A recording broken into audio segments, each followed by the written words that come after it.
जया एकादशी व्रत कथा। जय श्री कृष्ण। राधे राधे दोस्तों, आप सभी को जया एकादशी व्रत की हार्दिक शुभकामनाएं। इस बार माघ शुक्ल पक्ष की जया एकादशी का व्रत 8 फरवरी दिन शनिवार को रहेगा और व्रत का पारण 9 फरवरी दिन रविवार को सुबह 7:07 से 8:55 के बीच में किया जाएगा। और आज आप सुनेंगे जया एकादशी व्रत की पूर्ण कथा। आज के दिन भगवान की कथाओं लीलाओं का जितना अधिक श्रवण किया जाता है उतना ही एकादशी का पुण्य प्राप्त होता है और भगवान विष्णु की कृपा से जाने अनजाने में किए सभी पापों का नाश होकर ऐसे भक्तों को अंत में वैकुंठ लोक की प्राप्ति होती है। माघ मास के कृष्ण पक्ष की सटतिला एकादशी के महात्म को सुनने के बाद समय आने पर धर्मराज युधिष्ठिर ने भगवान श्री कृष्ण से कहा, हे भगवान, अब आप कृपा कर मुझे माघ माह के शुक्ल पक्ष की एकादशी के संबंध में भी विस्तार पूर्वक बताइए। शुक्ल पक्ष की एकादशी में किस देवता का पूजन करना चाहिए और इस एकादशी व्रत की क्या कथा है, उसको करने से किस फल की प्राप्ति होती है। तब भगवान श्री कृष्ण ने कहा, हे राजन, माघ माह के शुक्ल पक्ष की एकादशी को जया एकादशी कहते हैं। इस एकादशी के उपवास से मनुष्य भूत प्रेत पिशाच आदि की योनि से छूट जाता है। अतः इस एकादशी के उपवास को विधि अनुसार करना चाहिए। अब मैं तुमसे जया एकादशी व्रत की कथा कहता हूँ, ध्यान पूर्वक श्रवण करो। एक बार देवताओं के राजा इंद्र नंदन वन में भ्रमण कर रहे थे। चारों तरफ किसी उत्सव का सा माहौल था। गंधर्व गा रहे थे और गंधर्व कन्याएं नृत्य कर रही थी। वहीं पुष्पवती नामक गंधर्व कन्या ने मालवा नामक गंधर्व को देखा और उस पर आसक्त होकर अपने हाव भाव से उसे रिझाने का प्रयास करने लगी। मालवानो कन्या पर आसक्त होकर अपने गायन का सुरताल भूल गया, जिससे संगीत की लय टूट गई और संगीत का सारा आनंद बिगड़ गया। सभा में उपस्थित देवगणों को यह बहुत बुरा लगा। यह देखकर देवराज इंद्र भी रुष्ट हो गए। संगीत एक पवित्र साधना है और इस साधना को भ्रष्ट करना महापाप है।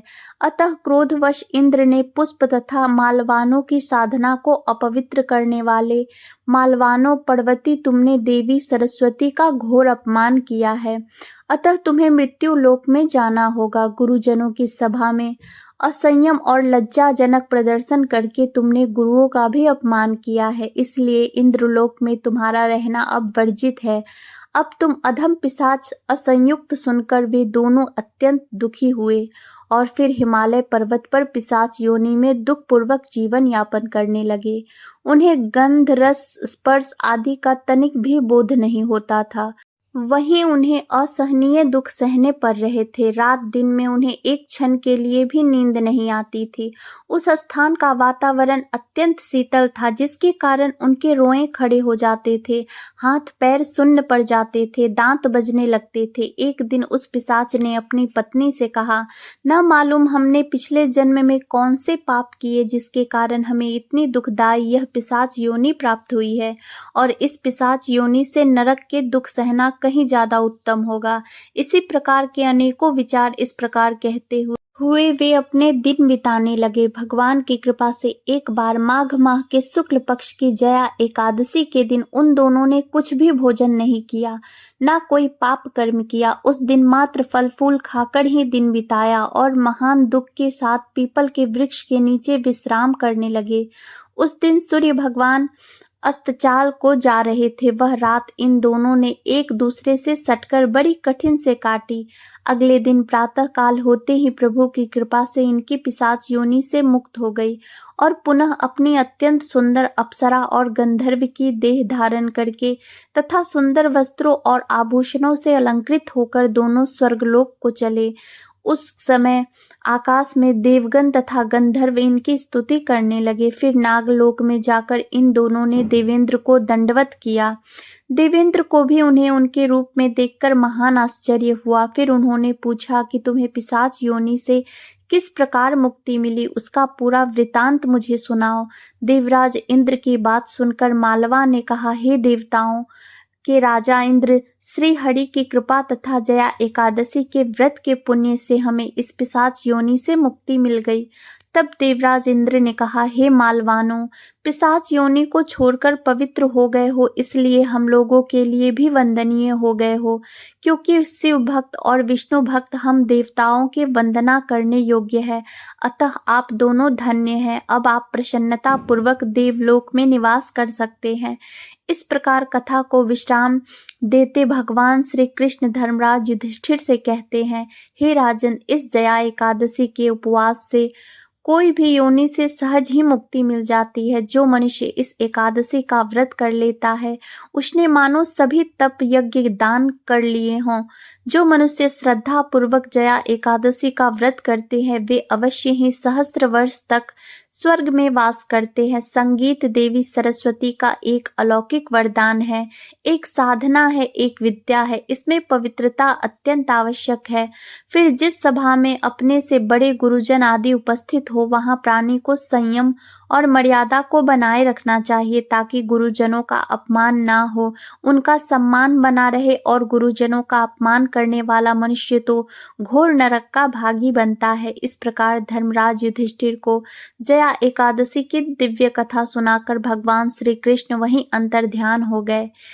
यह थी जया एकादशी व्रत कथा। अब सुनिए एकादशी अर्थात 11 माता की कथा। एक बार एक राज्य का राजा बहुत ही बुद्धिमान और शक्तिशाली था। वह राजा हमेशा अपनी प्रजा का भी बहुत अच्छे से ध्यान रखता था। प्रजा भी राजा को बहुत प्रेम करती थी। राजा की 2 बेटियां थी। राजा अपनी दोनों बेटियों से बहुत स्नेह करता था। राजा की छोटी बेटी देखने में बहुत सुंदर और आकर्षित थी, और राजा की बड़ी बेटी छोटी बेटी के मुकाबले थोड़ी कम सुंदर थी। राजा की छोटी बेटी माता की पूजा किया करती थी, और सभी लोग राजा की छोटी बेटी से बहुत प्रेम करते थे, उसकी प्रशंसा किया करते थे। राजा भी अपनी छोटी बेटी को बड़ी बेटी से अधिक प्रेम करता था, जिसके कारण राजा की बड़ी बेटी को अपनी ही छोटी बहन से बहुत नफरत होने लगी थी। धीरे धीरे समय बीता। दोनों राजकुमारियां जब बड़ी हो गई, तब पड़ोस के राज्य में रहने वाला एक राजकुमार राजा की बड़ी बेटी के लिए रिश्ता लेकर आया। लेकिन जैसे ही उस राजकुमार की दृष्टि राजा की छोटी बेटी पर पड़ी, तो वह राजकुमार राजा की छोटी बेटी पर आकर्षित हो गया और छोटी बेटी से पहले ही नजर में प्रेम करने लगा। उस राजकुमार ने अब राजा की बड़ी बेटी के साथ विवाह करने से मना कर दिया। उसने राजा से कहा कि महाराज, मैं तो आपकी छोटी बेटी से ही विवाह करना चाहता हूँ। यह सब देखकर अब तो राजा की बड़ी बेटी अपनी छोटी बहन से बहुत अधिक क्रोधित हो गई, और राजा की बड़ी बेटी ने अपनी छोटी बहन को अपना सबसे बड़ा शत्रु मान लिया। राजा की बड़ी बेटी ने अपनी छोटी बहन से बदला लेने का निर्णय किया, तो राजा की बड़ी बेटी ने अपनी छोटी बहन को जान से ही मारने का उपाय सोचा। अब बड़ी बेटी ने अपनी छोटी बहन को मारने के लिए सबसे पहले एक लड्डू में जहर मिलाकर अपनी छोटी बहन को खाने को दे दिया। छोटी बहन बहुत भोली थी, उसे अपनी बड़ी बहन के षड्यंत्र के बारे में कुछ भी नहीं पता था, तो उसने वह लड्डू खा लिया। लेकिन आश्चर्य कि छोटी बहन को लड्डू खाने के बाद भी कुछ नहीं हुआ, तो बड़ी बहन यह सब देखकर बहुत आश्चर्यचकित रह गई। लेकिन अब भी बड़ी बहन ने हार नहीं मानी। जब एक रात उसकी छोटी बहन कमरे में सो रही थी, तब उसने एक मटके में सांप रखकर उसके कमरे में छोड़ दिया।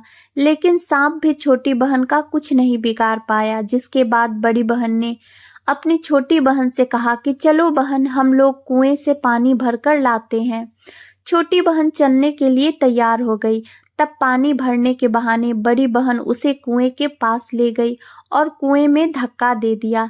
लेकिन तब भी छोटी बहन को कुछ नहीं हुआ, क्योंकि हर बार 11 माता उसकी रक्षा कर रही थी, और उधर बड़ी बहन अपने सारे प्रयास के बाद भी लगातार असफल हो रही थी, जिस कारण वह और अधिक क्रोधित हो गई। फिर उसने अपनी छोटी बहन के पास जाकर उससे प्रश्न किया कि मेरी छोटी बहन, क्या तुमको पता है कि भगवान ने सबकी मृत्यु एक निश्चित समय पर लिखी है, और कैसे तुम्हारी या मेरी मृत्यु होगी? क्या तुम यह जानती हो? तब छोटी बहन ने अपनी बड़ी बहन को बताया कि हाँ दीदी, बाकी का तो नहीं बता सकती, लेकिन मैं जानती हूँ कि मेरी मृत्यु कैसे होगी। छोटी बहन ने यह सारी बात सुनकर अब तो बड़ी बहन बड़ी ही मन प्रसन्न होने लगी। तब उसने छोटी बहन से कहा कि बहन, तब मुझे बताओ कि तुम्हारी मृत्यु का राज क्या है। अब छोटी बहन ने अपनी बड़ी बहन से कहा कि दीदी, मेरी मृत्यु तो एक तोते में है। जो तोते के गले में एक हार है, उससे ही मेरी मृत्यु होगी। जब तक कोई भी व्यक्ति तोते को मारकर उस हार को अपने गले में पहनकर, मैं मूर्छित हो जाऊंगी, और जैसे ही उस हार को अपने गले से उतारेगा तो मैं वापस जीवित हो जाऊंगी। अपनी छोटी बहन की मृत्यु का राज जानकर अब तो बड़ी बहन बड़ी खुशी हुई। अब उसने अपनी छोटी बहन को मारने के लिए उस पालतू तोते को ढूंढना शुरू कर दिया। उधर छोटी बहन को इस बात का आभास हो गया था कि कोई तो है जो उसकी जान लेना चाहता है, जिसके लिए एक रात वह अपने पिताजी के पास गई और उसने अपने पिताजी से कहा कि पिताजी, मेरी मृत्यु के बाद आप मुझे जलाएं मत। आप मुझे अपनी पुरानी वाली हवेली में एक पलंग पर लिटाकर छोड़ दीजिएगा।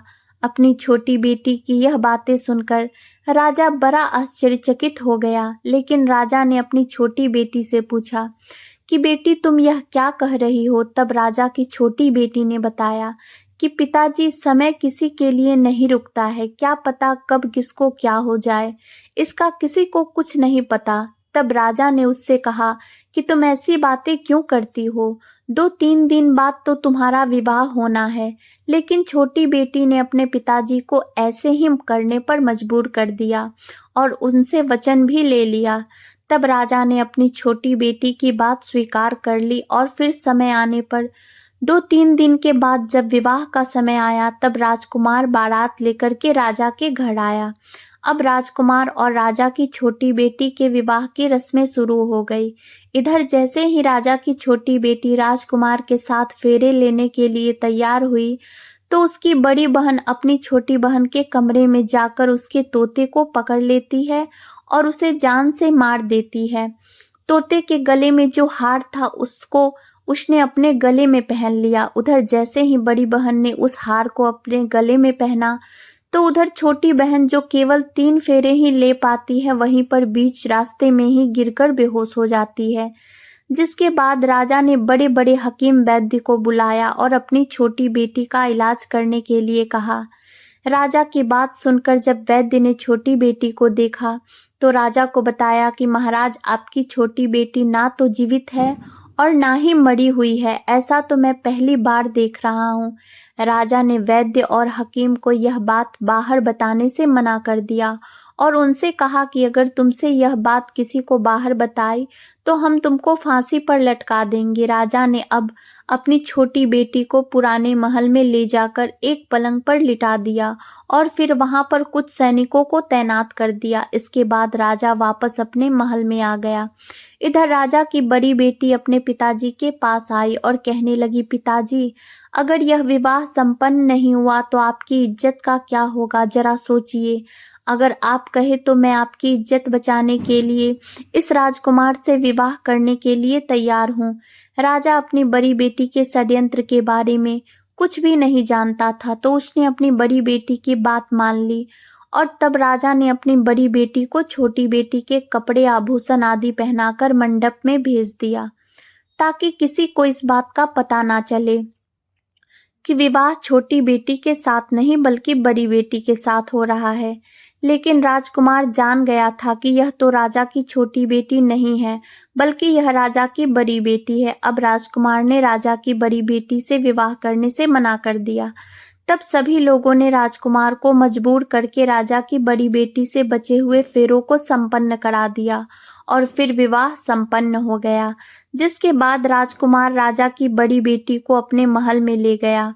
विवाह होने के बाद राजकुमार उससे ना तो बातें करता था, ना उसे पसंद करता था, ना ही उसके आसपास जाता था। राजकुमार ने तो यह फैसला भी कर लिया था कि चाहे कुछ भी हो जाए, वह अपनी प्रेमिका को ढूंढकर रहेगा और जानकर रहेगा कि उसके साथ क्या हुआ है। फिर एक दिन राजकुमार अपने घोड़े पर सवार होकर राजा के पुराने महल के पास पहुंच गया, जहां पर उसने कुछ सैनिकों को देखा। महल के पास पहुंचकर राजकुमार ने जब महल को ध्यान से देखा, तो वह समझ गया कि यह तो हमारे ससुर जी का ही महल है। तब राजकुमार ने सैनिकों से पूछा कि तुम लोग यहाँ क्या कर रहे हो और इस महल के अंदर उस पलंग पर कौन लेटा है। जिसके बाद राजा के सैनिकों ने बताया कि यहाँ पर राजा की छोटी बेटी लेटी है। यह सुनकर राजकुमार तो बड़ा प्रसन्न हुआ और वह तुरंत अपनी प्रेमिका के पास पहुंच गया, उसकी सेवा करने लगा। जैसे ही रात हुई तो राजा की छोटी बेटी उठकर खड़ी हो गई। अब तो राजकुमार यह सब देखकर और खुश हो गया। उसने अपनी प्रेमिका से पूछा कि तुम यहाँ क्या कर रही हो? तुम मेरे साथ मेरे घर चलकर रहो। तुमने विवाह बीच में से अधूरा क्यों छोड़ दिया? तब राजकुमारी ने राजकुमार को सारी बातें बता दी कि मेरी जान एक तोते में बसती थी और यह बात मैंने सिर्फ अपनी बड़ी बहन को बताई थी। मुझे पता है कि उसने ही मुझे मारने का प्रयास किया है। उसके पास एक हार है जिसको वह सुबह पहन लेती है और रात को उतार कर रख देती है। जब तक वह हार को पहने रखती है तब तक मैं मूर्छित रहती हूँ और जैसे ही वह हार को उतार देती है तो मैं जीवित हो जाती हूँ।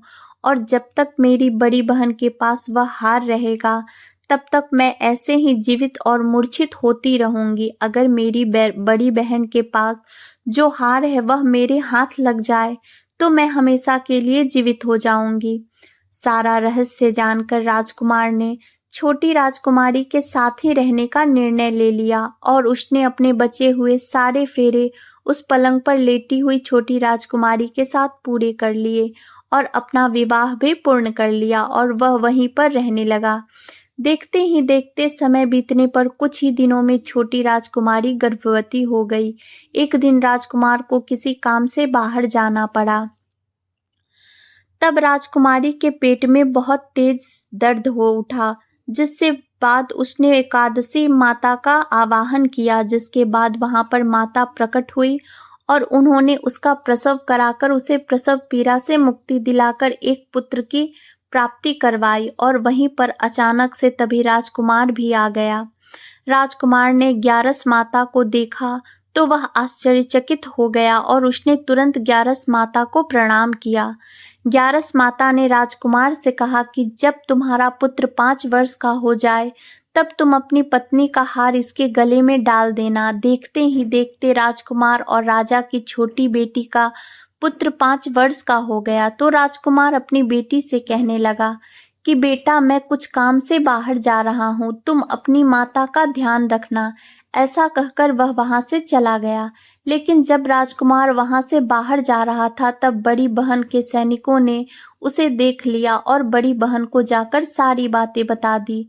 इसके बाद बड़ी बहन ने अपनी छोटी बहन के पुत्र का अपहरण करवा लिया और उसको मरवा दिया। छोटी बहन के पुत्र के 2 टुकड़े उसने करवा दिए। पहला टुकड़ा चक्के के पास छुपा दिया और दूसरा टुकड़ा अपने पलंग के नीचे छुपा लिया। लेकिन ग्यारस माता अपने भक्तों को किसी कष्ट में नहीं देख सकती, तो वह अपनी भक्त का दुख दूर करने के लिए एक भिखारन का रूप धरकर बड़ी बहन के पास गई। जिसके बाद वह वहां पर भिक्षा मांगने लगी तो बड़ी बहन ने अपनी नौकरों से कहा कि जाकर भिक्षा दे दो। लेकिन जैसे ही नौकर ग्यारस माता को भिक्षा देने के लिए आए तो माता ने उन्हें मना कर दिया। कहने लगी कि मैं तो तुम्हारी महारानी से ही भिक्षा लूंगी। जिसके बाद बड़ी बहन खुद आकर ग्यारस माता को भिक्षा देने लगी। तब माता एक बिल्ली का रूप धरकर उसके कमरे में चली गई और वहां पर छोटी बेटी के पुत्र के दोनों टुकड़ों को उन्होंने आपस में जोड़ दिया। टुकड़े जुड़ते ही वह राजकुमार वापस जीवित हो गया। तब ग्यारस माता उस नन्हे बालक को वापस लेकर आ गई। अब तक ग्यारस माता ने राजकुमार को सारा रहस्य समझा दिया था। अब राजकुमार अपने बेटे को लेकर बड़ी राजकुमारी के पास गया और कहने लगा कि अगर तुम इसका ध्यान अच्छे से रखोगी तभी मैं तुमसे बात करूंगा। अब वह नन्हा बालक बड़ी राजकुमारी के पास रहने लगा। एक दिन राजकुमार अपने बच्चे से कहने लगा, बेटा, आज तुम अपनी माँ से उनके गले का हार मांग लेना। अपने पिता की बात मानकर नन्हा राजकुमार अपनी माँ के पास गया और कहने लगा, माँ, मुझे तुम्हारा हार चाहिए। यह सुनकर बड़ी राजकुमारी पहले तो बहुत क्रोधित हुई, पर उसे याद आया कि राजकुमार ने कहा था कि अगर मैं इस बच्चे का ध्यान अच्छे से रखूंगी तो ही वह मुझसे बात करेंगे। जिस कारण उसने अपने गले में पहना हुआ वह हार उस बालक को दे दिया और बालक ने वह हार तुरंत ले जाकर अपने पिता को दे दिया। तभी राजकुमार अपने बेटे को लेकर वहां से जाने लगा और अपनी पत्नी से कहने लगा कि मैं आज शाम को तुम्हारे साथ आकर खाना खाऊंगा। ऐसा कहकर वह अपने बेटे को लेकर वहां से चला गया, जिसके बाद वह सीधा राजा के पास गया और उन्हें सारी बातें सच सच बता दी। राजा अपनी बड़ी बेटी की सारी करतूत सुनकर बहुत क्रोधित हुए। साथ ही उन्होंने अपनी ही परवरिश पर दोष भी लगाया और इसके अलावा राजकुमार को अपनी छोटी बेटी के साथ रहने के लिए आदेश दे दिया। इस प्रकार ग्यारस माता की कृपा से राजकुमार और राजा की छोटी बेटी अपने पुत्र के साथ सुखपूर्वक रहने लगे।